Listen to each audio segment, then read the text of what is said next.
victimógenos o procesos victimizantes que de alguna manera van a estar asociados en estas condiciones de vulnerabilidad que van a situar a estas mujeres a delinquir. ¿Qué es lo que sucede realmente con estas mujeres o en estos aspectos?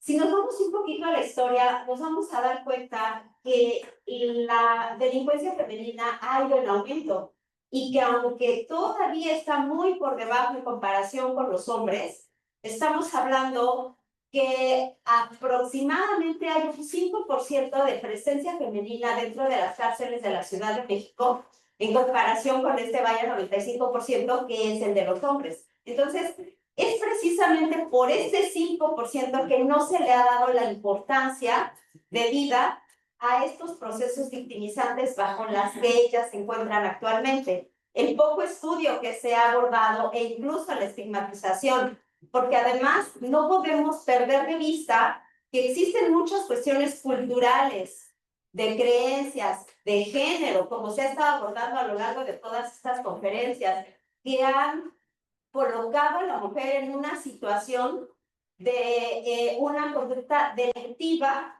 que no debería de ser o no debería de corresponder con los roles femeninos, ¿cierto? Como una mujer va a estar delinquiendo, ella debería de estar en su casa, ella debería de estar cuidando a sus hijos, ella no debería de estar haciendo o ejerciendo este tipo de conductas. Entonces, cuando una mujer comete un acto delictivo, es estigmatizada, es tachada y es vulnerada doblemente que en el caso de un hombre. Y bastará únicamente con ver cómo son los espacios en los centros de reinserción social respecto al ámbito femenino que en el masculino. Es decir, ese tipo de mujeres o en ese tipo de centros suelen ser más abandonadas, suelen estar de alguna manera más invisibilizadas por la sociedad. Y en el caso de los hombres no, hay más presencia tanto de la familia, de los amigos, de la pareja, y en el caso de las mujeres suelen ser incluso hasta abandonadas, ¿no? Pero ¿qué es lo que está pasando detrás de toda esta situación? A mí me gustaría platicarles un poco respecto de la victimización como tal. Siguiente, por favor. Sobre la victimización como tal a las que ellas son expuestas. Si bien nosotros hacemos este tipo de evaluaciones victimológicas, que están, sí, orientadas, en este caso, a este sector, pero también es importante mencionar que va más allá de esta situación de únicamente evaluar a mujeres que están privadas de la libertad, ¿vale? Hacemos este tipo de evaluaciones victimales y para ello sería importante contextualizar un poquito de qué es como tal la victimología. Bien, hemos estado hablando un montón de las evaluaciones forenses, de la psicología, del análisis del testimonio y un montón de evaluaciones, informes y dictámenes que si bien los colegas nos han platicado a lo largo del Congreso, pero ¿qué hay como tal de la victimología? La victimología vamos a estar hablando que es una ciencia y que obviamente es sistemática, es decir, lleva una congruencia, lleva una estructura, no es algo que de alguna forma nosotros queramos solamente colocar elementos cortados, aportar, hablar propiamente del proceso de victimización y no llevar una coherencia, una congruencia, va a ser sistemática. Por otro lado, va a seguir o va a regirse por un método. Este método, como todos lo sabemos, tiene que estar orientado para que a su vez pueda darnos una explicación. Es decir, a su vez la victimología es explicativa. ¿Por qué explicativa? Porque a partir de eso nosotros vamos a poder entender, comprender y explicar un fenómeno asociado con la victimización, en este caso, de mujeres, ¿vale? Por lo tanto, vamos a situarla en una categoría científica. Ahora bien, ¿cuál es el objeto de estudio de la victimología? Es muy básico. Siguiente, por favor. Vamos a estar hablando de que a nivel individual va a ser la víctima, a nivel conductual va a ser la victimización y a nivel general va a ser la victimidad. Es decir, va a llevar toda una secuencia, va a llevar toda una estructura cuando nosotros estamos haciendo una evaluación o una valoración victimal.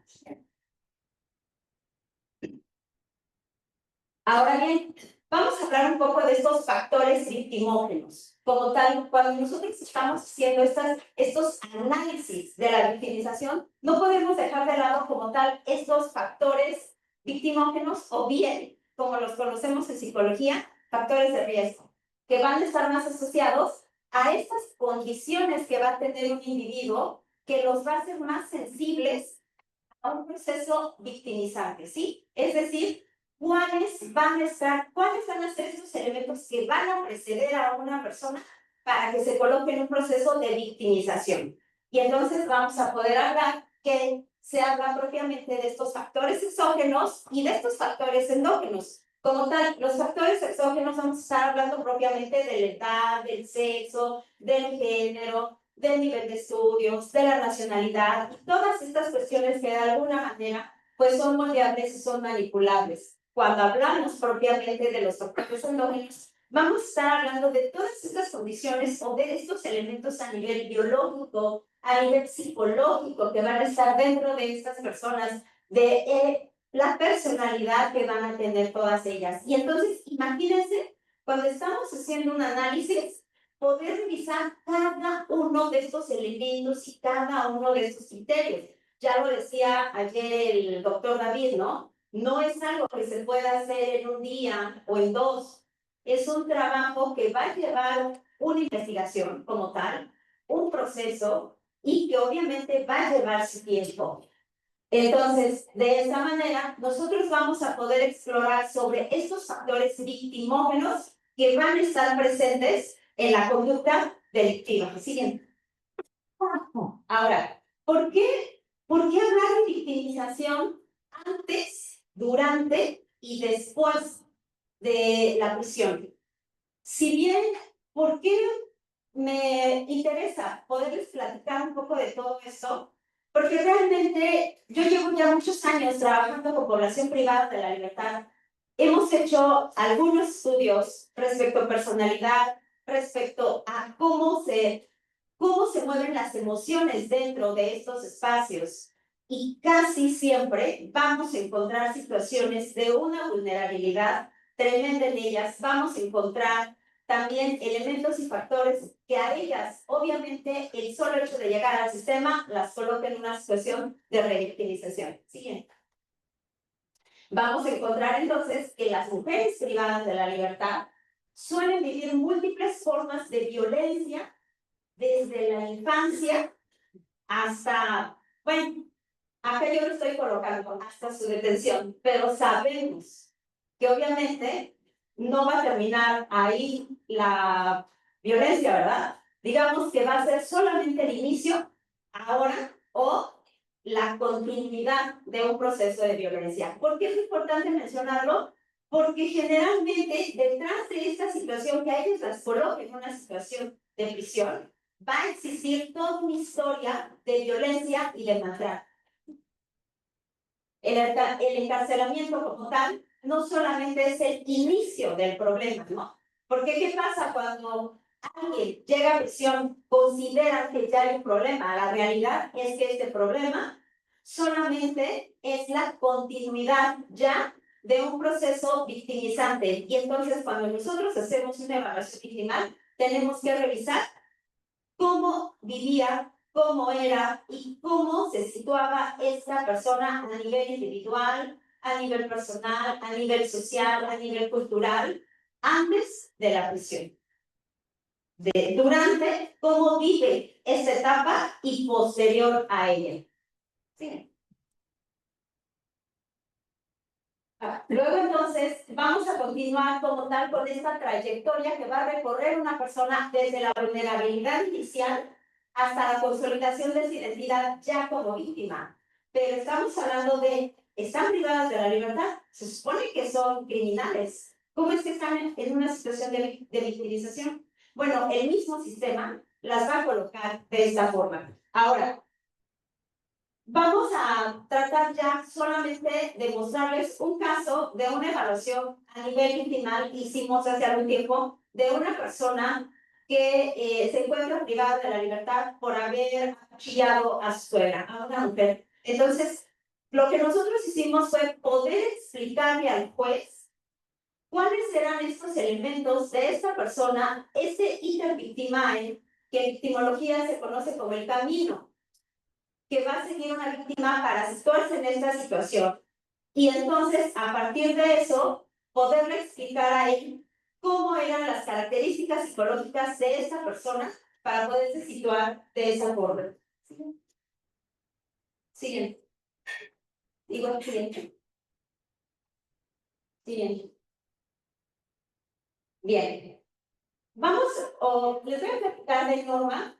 Norma es una mujer al día de la evaluación de 42 años que ella llega a un reclusorio del Estado de México por acusada de homicidio. El detalle aquí es de que a ella se le acusaba de haber apuñalado a su suegra, de haberle clavado un cuchillo en la espalda. Entonces, a nosotros lo que nos solicita la defensa es poder hacer ese análisis explicativo, qué es lo que hace que Norma cometa esta conducta o esta acción punitiva. Y entonces nos vamos a remitir a lo que les explicaba hace un ratito, ¿no? Los factores endógenos y los factores exógenos. ¿Qué era lo que estaba presente en Norma? Encontramos como factores endógenos esta introyección tradicional de apego a evitar problemas. Es decir, Norma era una mujer que de joven tenía o vivió bajo una educación tradicional, en donde para ella el sinónimo de una buena persona era la obediencia, en donde el apego a reglas, el apego a normas, no la dejaba salir, no salía a fiestas, no tenía amigos, y cuando ella decide casarse, se tiene que escapar con su novio, que en este caso pues era el hijo de Narcis. Se va a los 17 años con él, y a partir de ahí comienza una violencia sistemática en el caso de ella. Más de 20 años ella vivió de esta forma, pero como a ella no le gustaban los problemas, todo el tiempo que su suegra, porque vivía en casa de su suegra, la suegra la victimizaba, la humillaba, la maltrataba, pero ella, para no meterse en líos, se quedaba callada. Entonces, ¿qué era lo que encontramos? Esta introyección tradicional de apego a evitar problemas. Ella misma lo decía, ni siquiera había visibilizado que era víctima de violencia. No había visibilizado que su pareja, de alguna manera, también la maltrataba. Para ella la violencia solamente eran los golpes. Y la realidad es que había ahí un signo de violencia muy fuerte a nivel psicológico que estaba ahí presente. Características de apego a los roles tradicionales, encontramos sumisión, encontramos apegos a su rol familiar como madre y esposa. Factores exógenos, ¿qué encontramos? Como tal, no había un respaldo de parte de su pareja ante los problemas de la suegra, de su familia, de estar todo el tiempo insultándola a ella y a sus hijos, vínculos familiares conflictivos. Todo el tiempo ellos se peleaban en este círculo de familias integradas, de este tipo de familias en donde ya viven la suegra, los hermanos, con sus esposas, y entonces esta como cuestión comunitaria pues estaba ahí presente. Ahora, aquí otro de las situaciones era una situación también de problemas de economía. Tampoco existía esta situación por la que Norma pudiera llevar a cabo pues, una independencia o una autonomía. ¿Cuál fue como tal ese factor desencadenante? La agresión, que por un lado la suegra va y comete hacia ella, la golpea, agrede a su hija, Norma en una situación ya de defensa, comete el acto delictivo. ¿Sí? Entonces vamos a poder explicar a partir de cómo es una dinámica o un proceso victimizante, cómo se va desarrollando una conducta delictiva. Siguiente, por favor. Y bueno, a partir de aquí, ya solamente para concluir, vamos a estar hablando del proceso que le sigue después, una vez que ella llega a prisión.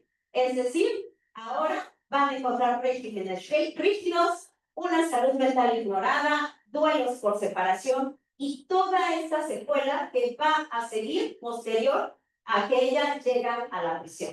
Siguiente, por favor. Entonces, ya únicamente me gustaría cerrar con esta frase. Si nosotros entendemos el camino que recorrieron estas mujeres para colocarse en una situación de este nivel, podemos cambiar, obviamente, el camino que viene. Muchísimas gracias.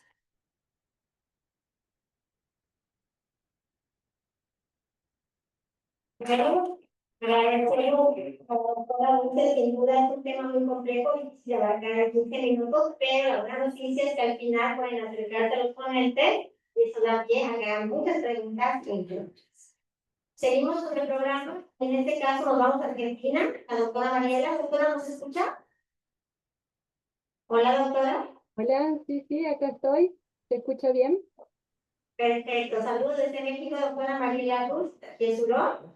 La doctora nos va a compartir su ponencia narrativas de varones autores de violencia sexual. Me voy a permitir presentar algunos datos relevantes de su currículum. La doctora en estudios de género por la UNC, magíster en psicología clínica, licenciada en psicología, especialista en psicología jurídica, profesora regular, catedrática de la taxonomía clínica, asistente de cátedra, psicoanálisis e investigadora categorizada de la Facultad de Psicología, directora de servicios de extensión de espacios de salud mental y habilitando espacios de la Facultad de Psicología.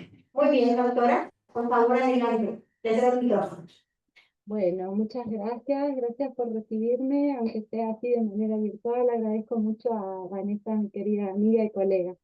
Bueno, hoy yo quiero compartirles unos aspectos de una tesis de doctorado, de la investigación que hice, con el tema de las narrativas de los varones autores de violencia sexual. En principio, este tema tendríamos que poder definir a qué le llamamos violencia sexual.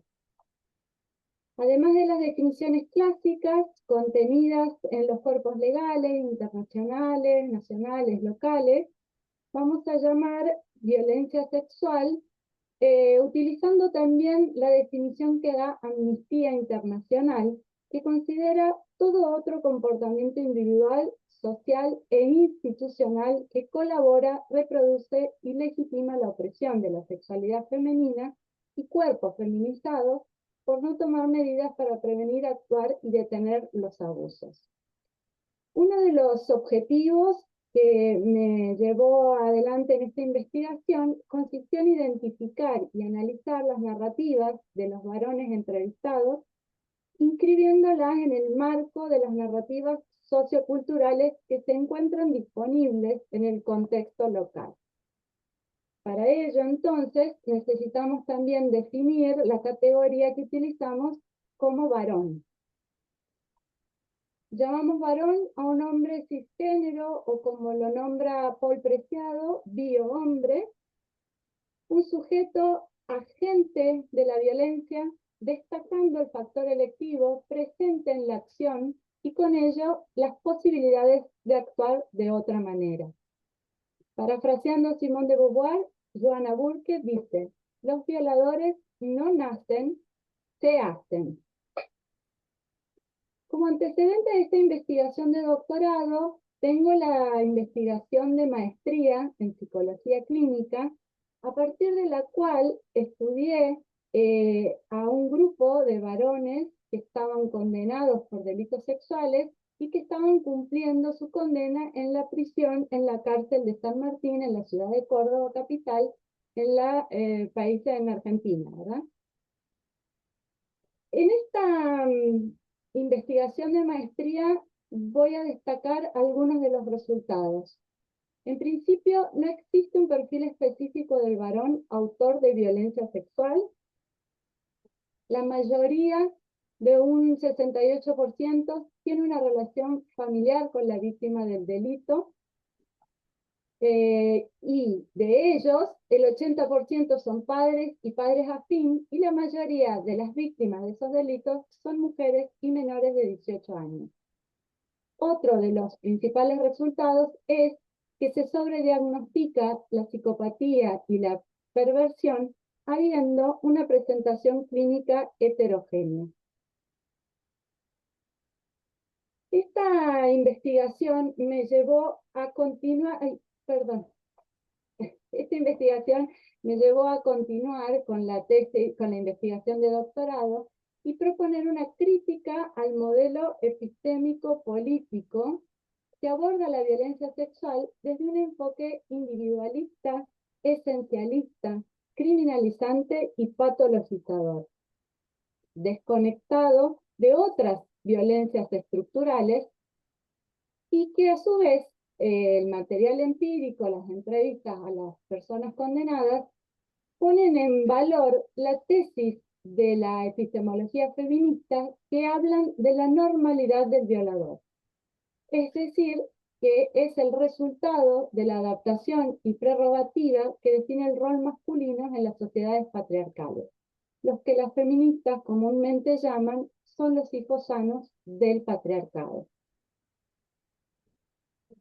Entonces, necesitamos un enfoque que entienda a las violencias de género, y para ello utilizo, ahí tienen el @polqueer que pueden buscar ustedes en el Instagram, la producción del equipo de filosofía que dirige la doctora Moira Pérez y en la cual trabaja el filósofo activista trans Blan Radi de la Universidad de Buenos Aires y de CONICET de Argentina, donde entonces nos van a proponer que las violencias basadas en el género implican un fenómeno social, político, que refuerza a través de la sujeción al género las lógicas de misoginia, racismo, sexismo, clasismo, capacitismo y adultocentrismo, produciendo no solo daños individuales, sino también comunitarios, ya sea de forma episódica o a lo largo del tiempo, que pueden tener lugar en el marco de relaciones interpersonales, vínculos de pareja, familia, espacios laborales, educativos, comunitarios o espacios públicos, a la vez que puede ser ejercida por estados, por instituciones públicas o privadas, dirigirse tanto a personas como a grupos específicos, y que este daño puede ser infligido a la persona o en los vínculos humanos y no humanos y en su ambiente. De esta manera, esta relectura del concepto violencias basadas en género permite ampliar analíticamente, situar culturalmente e interconectar distintos tipos de violencias, redireccionando la acción política hacia la reparación y el compromiso radical con todos los tipos de violencias desde una perspectiva antipunitivista. Pues bien, entonces, la metodología de la investigación de la tesis de doctorado consistió en un enfoque cualitativo y el análisis narrativo. Implicó recuperar entrevistas realizadas en el establecimiento penitenciario número 1, Penitenciaría San Martín de Córdoba Capital, como es dice Argentina, y a la vez que recuperar las voces de los varones condenados por delitos contra la integridad sexual, esa es la categoría legal tipificada, para analizar las narrativas sobre la violencia sexual. ¿Qué decimos cuando decimos narrativa? Son sinónimos de relatos y desde la perspectiva sociológica las tomamos como un gran dato. Definimos las narrativas como la forma en la que las personas damos sentido a lo que vivimos. Es una manera de poner orden a la experiencia y donde el lenguaje, siguiendo los modelos constructivistas y construccionistas, constituye el proceso central para la construcción de significados y de la realidad. Es una herramienta que permite mostrar la experiencia situada, no solo un relato individual, ya que también son creaciones sociales y la cultura dispone de un stock del que podemos apropiarnos o no. Entonces, en la investigación encontramos narrativas que llamamos biologicistas. Agazapados es una de ellas. Utiliza términos como acechan, zarpazo, depredaciones. Esta narrativa enfatiza la animalización del violador, destaca los aspectos naturales, instintivos y oculta los aspectos humanos. Incluso proponen la idea de que los hombres albergan en su interior una bestia humana.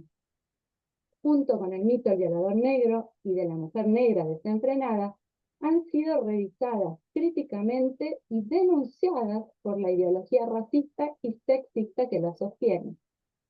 Angela Davis, una feminista negra, realiza una crítica muy potente a los feminismos de la segunda ola porque perpetúan en este mecanismo ideológico a la vez que sucumbe al sofisma que termina culpabilizando a las personas que sufren violencia. Otra de las narrativas más habituales es las mujeres mienten. En este sentido, esta narrativa es utilizada por los varones para justificar la violencia sexual ejercida. Esta narrativa incluye también a las niñas y que se relaciona a su vez con las falsas denuncias o las falsas acusaciones a los varones. De esta manera, la responsabilidad por la violación recae sobre mujeres y niñas, se culpabiliza para dar sentido a la violencia sexual y esta estrategia también es utilizada por policías, jueces, funcionarios de penitenciaría, profesionales, discursos religiosos y por la sociedad en general. Esta narrativa refuerza estereotipos, es decir, ese sistema de creencias acerca de las características o atributos compartidos por determinados colectivos, a la vez que revela la construcción del género bajo un sistema binario, jerárquico, hetero, cis, patriarcal, donde si todas las mujeres y niñas son víctimas, todos los hombres son victimarios. Entonces tenemos así un sistema que produce, reproduce y perpetúa las violencias. Necesitamos entonces reflexionar críticamente para romper con estas lógicas y ampliar los marcos analíticos, situar culturalmente e interconectar distintos tipos de violencia.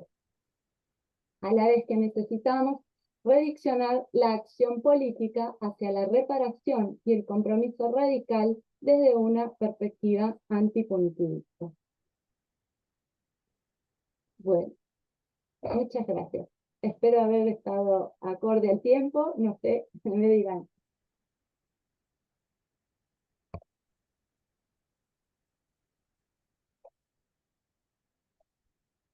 Muchas gracias, doctora Mariela, por sus valiosos aportes. Tiene una investigación muy interesante. Vamos a mantenernos en línea con usted para al final tener preguntas mejor. Y bueno, cerramos con broche de oro del doctor Omar Moreno Antán, este simposio de lujo. Él tiene la ponencia titulada Evaluación forense, elementos psicométricos como mecanismos de evidencia. Le voy a permitir presentar al doctor. Como formación académica destaca su doctorado en psicología por la UNAM, licenciatura en psicología por la misma casa de estudio, y actualmente es académico de la Universidad Nacional de México con experiencia en docente, investigación y formación de profesionales en el área de la psicología. Colabora en diversos proyectos de investigación relacionados con la psicología jurídica y forense, y su especialización profesional es perito en materia familiar, con experiencia en elaboración de dictámenes psicológicos periciales, es especialista en evaluación forense y la aplicación. Elementos psicométricos como mecanismos de evidencia en los judiciales. Actualmente su línea de investigación en psicología forense y evaluación pericial, psicología aplicada en el ámbito jurídico y análisis del campo, de análisis de comportamiento y toma de decisiones en contextos judiciales. Por favor, por adelante.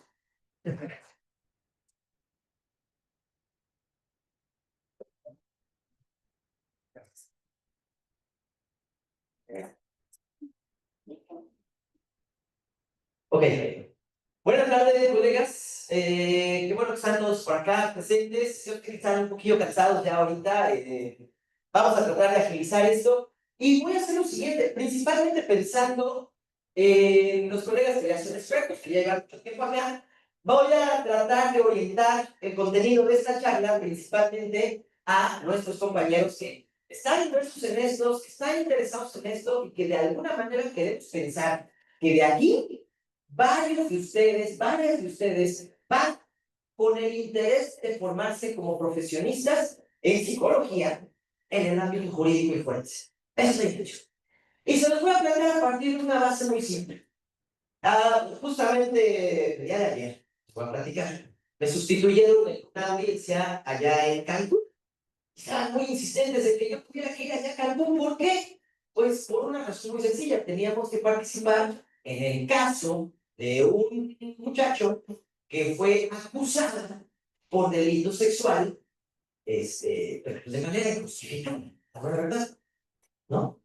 Y entonces, en todo el proceso, vaya, la cuestión es que evaluaron a la presunta víctima, que era una niña, y pues hicieron una evaluación extraordinaria. Imagínense, se tocó a platicar así.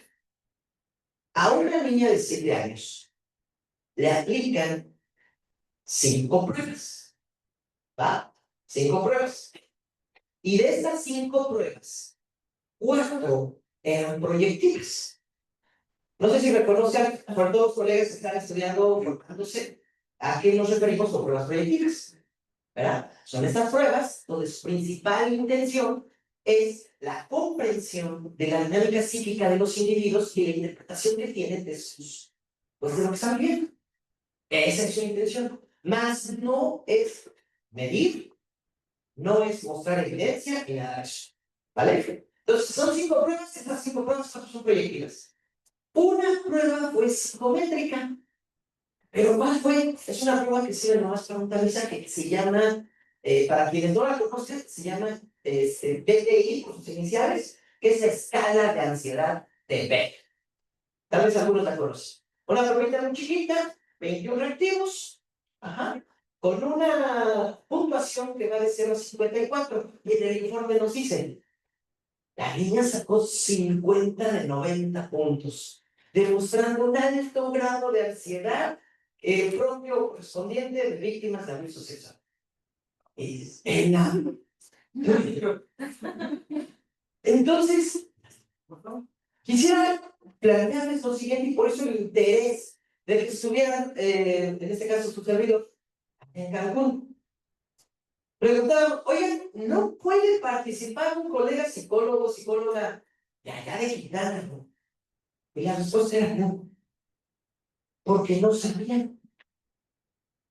Fíjense, no había quien supiera de. Y entonces, por eso la intención de esta charla, el poder pedirles a ustedes, futuros psicólogos y psicólogas, que consideren este factor, porque quien quiera meterse a este ámbito, van a tener que entrar en un montón de cosas. A un montón. Y esta va a ser una de las principales o de las primeras. Es ir con alguien que utiliza todos los recursos para darte una información de algo que a lo mejor es impreciso. ¿Sí me explico, colegas? Entonces, el interés de esta charla se sitúa fundamentalmente en el hecho de poder revisar esta condición. ¿No? Y en ese sentido, la cuestión es, ustedes como psicólogas, como psicólogos, van a ver seguramente a lo largo de su carrera profesional muchos mecanismos de evaluación. Muchos. Evaluación proyectiva, evaluación conductual, evaluación psicodiagnóstica, evaluación neuropsicológica de las bases y, por supuesto, la evaluación psicométrica. De todas estas formas de evaluación, habrá una que te va a ofrecer ciertas garantías de que todos los datos que te arroje están basados en una evidencia empírica y además son demostrables, que es la evaluación psicométrica. ¿Ah? Es la que nos va a permitir medir. ¿Y por qué evaluación psicométrica? Esta es la que vamos a tener por una razón. Cuando un individuo, cuando una persona, incluso para nosotros mismos, contestamos algún instrumento, lo único que estamos haciendo es responder a una serie de reactivos para poder ofrecer una información que se va a traducir en el resultado que nos permita describir y predecir cierto rasgo psicológico que nosotros tenemos. Esa es la intención. Pero, ¿qué tan preciso puede ser la respuesta que un individuo ofrece en una prueba de este tipo? Pensando aún, imagínense aplicar una prueba de este tipo a personas que cometieron realmente un delito tan delicado como puede ser un delito de abuso sexual. ¿Qué tipo de información nos va a brindar cuando conteste eso? O peor aún, ¿qué tipo de información nos va a ofrecer una persona que es acusada falsamente de ese tipo de cosas? Consideren ese factor. Entonces, ¿qué hace el método científico aunado a la psicometría? El propiciar que esa prueba tenga todos los elementos que pueda darle cierta veracidad a lo que se está mencionando. Y aquí, colegas, psicólogas, psicólogos, les quiero hacer un énfasis que los expertos aquí presentes no me dejarán mentir, van a tener que entrarle mucho al dominio de eso, es, si tú vas a usar una prueba psicométrica con las intenciones de generar elementos de prueba, probatorios, pues, válidos, por lo menos procurar que tenga 3 o 4 de esas cosas. ¿Qué son esas cosas? Son propiedades psicométricas. Son esas características que hacen que las pruebas tengan el poder y el rigor para ofrecer elementos de validación. Y son esas 4 en general, pero bueno, muy a grosso modo podríamos hablar principalmente de las 3 primeras: validez, confiabilidad y norma de puntuación. Yo sé que a lo mejor en algunas materias nos piden que nos aprendamos esto para fines de pasar el examen, ¿verdad? Y una vez que pasemos el examen, ya nos olvidamos de esto. No, aquí la cuestión es, eso, colegas, va a funcionar como un elemento para que todo lo que tú ofrezcas, aunque no seas psicólogo forense, todo lo que tú ofrezcas tenga evidencia empírica. Esto es lo que le da la base para sustentar que tus resultados son concretos, son confiables o son precisos. Y que podemos reducir muy a grosso modo en el hecho de, ¿qué es la validez? Que esa pruebita que tú estás contestando, mira lo que dice ellos. No vamos a meter en detalles porque hay muchos tipos de validez. Ya va a hablar ahorita, por ejemplo, la doctora Alba Luz, habla de una validez de contenido, que se construye, que la validez preventiva, que la concurrencia, etcétera. Entra. O sea, si tu interés es ejercer en el ámbito forense y sobre todo participar mediante procedimientos netamente empíricos, entra eso. Eso es la validez. Que tu prueba mira lo que diga el texto. Confiabilidad, exactitud, ¿no? Es como yo tomar un termómetro y que me lo pongo y que me siento así como me lo tengo, digo, ¿cuál es mi temperatura? Y que el termómetro me diga, oh, pero tu temperatura son 127 grados centígrados. Estaría yo muerto en esa temperatura, ¿no? Entonces, es importante que mi instrumento tenga la suficiencia para ser exacto. ¿Y qué es lo que me va a decir qué tan exacto es mi instrumento? Su confiabilidad. Es eso. Y la normatividad, o la norma de puntuación, que es aquel elemento, aquella propiedad que nos permite ofrecer un mecanismo para poder ponderar, para poder calificar los resultados. Es decir, no es como en el examen, oye, ¿cuánto sacaste? No, pues un 6. Y que alguien te diga, ah, sí, qué burro estás. O que el otro te diga, oh, 6, con ese profesor es como sacar un 10. Queda muy subjetivo, ¿no? La norma de puntuación te dice, no, sacaste 6, 6 implica esto, ni más ni menos, es. Entonces, de alguna manera, la normatividad te da los criterios como para poderle dar una interpretación a estos numeritos que te van saliendo. Y cuando tú como psicóloga, como psicólogo vas a participar, te dicen, y ahí sí quiero que te imagines que a ti te dijeran, oye, ¿te avientas a evaluar a una persona que presuntamente cometió un delito de secuestro? Presuntamente cometió un delito de abuso sexual. ¿Evalúas? Tu psicólogo, o peor, ¿evalúas a una víctima de ello? ¿Qué recursos consideras que le puedas aplicar? Y aquí viene una cuestión, como la mayoría de los psicólogos de repente no tenemos esta formación, en la licenciatura, pues aplicamos lo que nos venga en mano. Estos son, y recopilado, ahorita, hace ratito me puse a revisar algunos de los últimos dictámenes que me ha tocado revisar. Y tengo aquí en estas 3 columnas algunos de los principales recursos que más se utilizan. Vean ustedes, de las pruebas proyectivas, las clásicas que se suelen utilizar en este ámbito, suelen ser estas. Vean ustedes toda la gama de pruebas psicométricas que hay, y eso es solamente algunas. Además de que puedes utilizar otros recursos. Oye, ¿qué tanto tú sabes ya de entrevista cognitiva, por ejemplo? ¿Qué tanto sabes tú de entrevista semiestructurada? ¿Y qué tanto vas incluso reconociendo que hay otros tipos de entrevistas especializados? Por ejemplo, la entrevista clínico-forense de Garrido, que es para presuntos agresores sexuales, ¿no? Una exploración de estado mental, hay varias formas, formularios para ello. Ahí está el de Castiblanco, por ejemplo, el cuestionario de experiencias traumáticas, el cuestionario de Calderón para el diagnóstico depresivo, en fin. Pero de todo ese conjunto de recursos que yo como psicólogo tengo para poder evaluar, los únicos que me ofrecen garantías de confiabilidad, validez y normatividad son los de derecho. Nada más. ¿Va? Y eso, colegas, es algo que en este momento se está discutiendo en muchos tribunales y en muchas audiencias del país.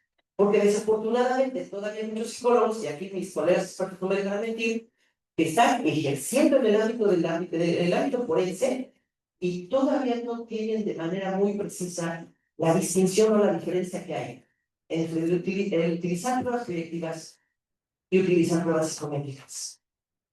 Y esa es una cuestión, colegas, que les he querido compartir a partir de ello. Entonces, para poder concluir, mis queridos colegas, que ya sé que ya se cansan, ¿verdad?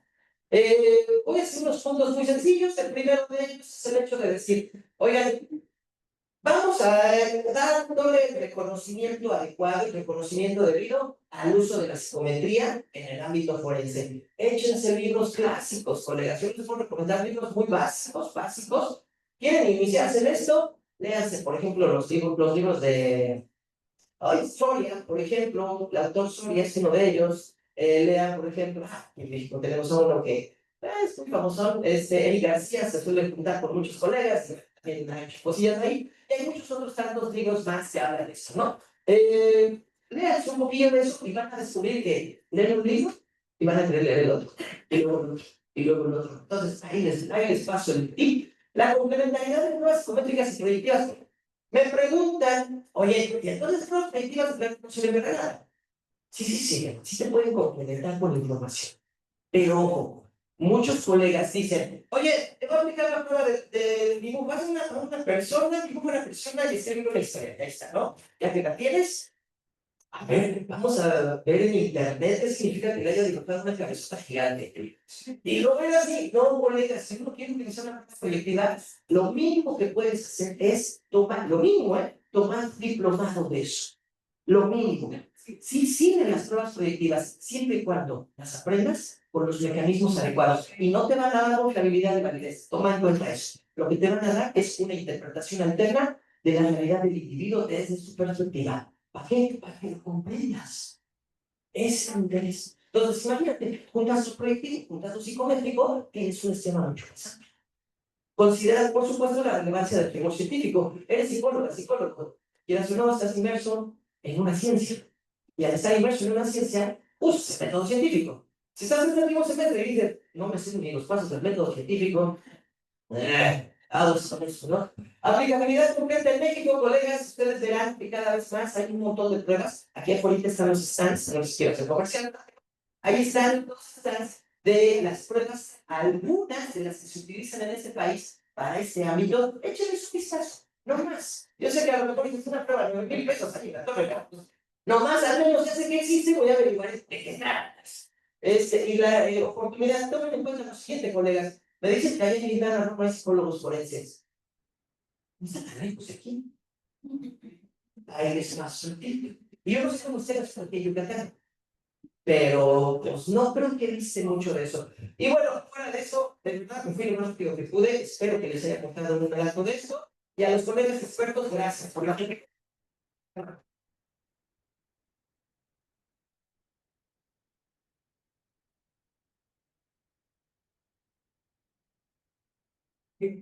Bueno, tenemos tiempo para una pregunta.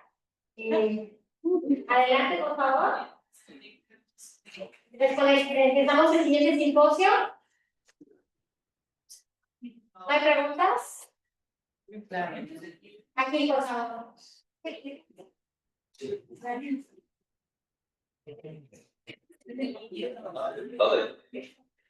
Ah. Esta es para la maestra o doctora, perdón, Dulce María Casco. Nada más quería preguntarle qué tanto impacto han tenido este tipo de evaluaciones, digamos, virtuales dentro del campo jurídico, o si es que realmente se les ha dado como o para qué se utiliza como tal a nivel jurídico este tipo de evaluaciones. O sea, cómo es que impacta en una determinación para un juez este tipo de evaluaciones. ¿Puedo aprender? Sí.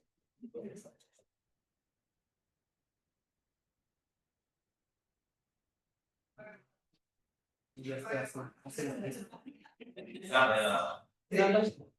Creo que está en el chat. Perdón. No.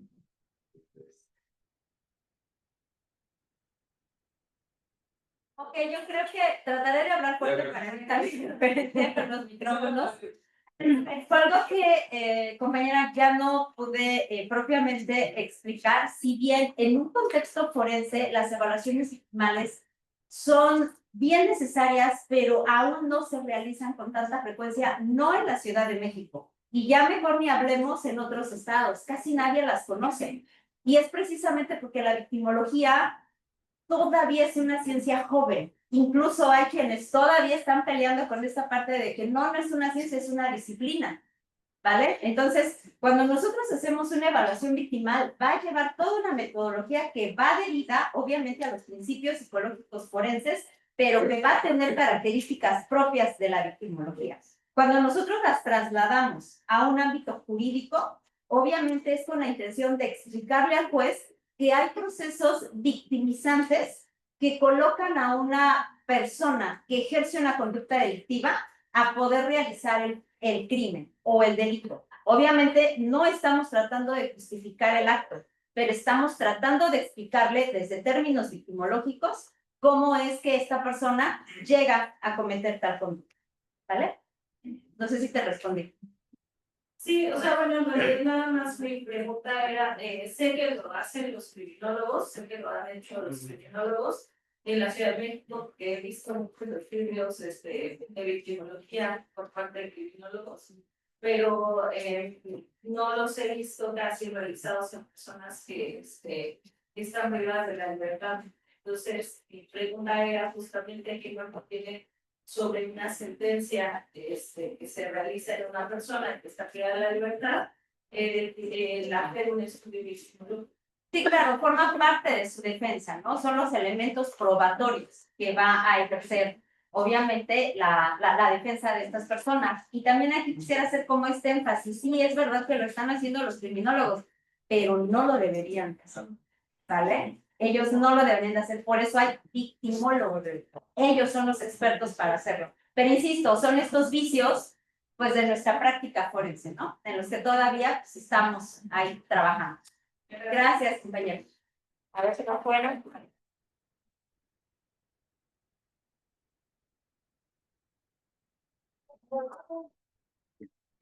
¿No? Tenemos un problema con el micrófono. Vamos a otorgar la siguiente constancia con la que cerramos este excelente espacio de aprendizaje y capacitación. Gracias, Ángel. Correspondencia, otorga la cuestión de constancia al doctor Omar Moreno.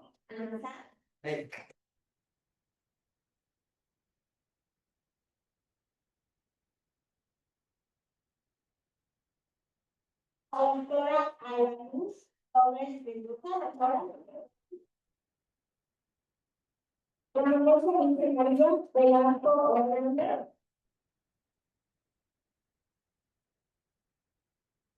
Y Emilia a la doctora de la Yesma, doctora, para llegar a su constancia en breve. Muchas gracias.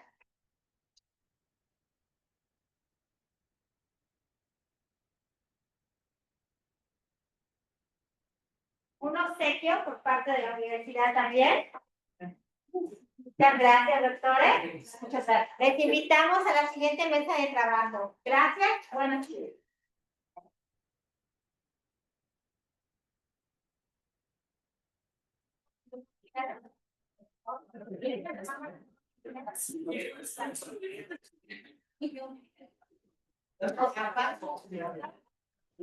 Perdón.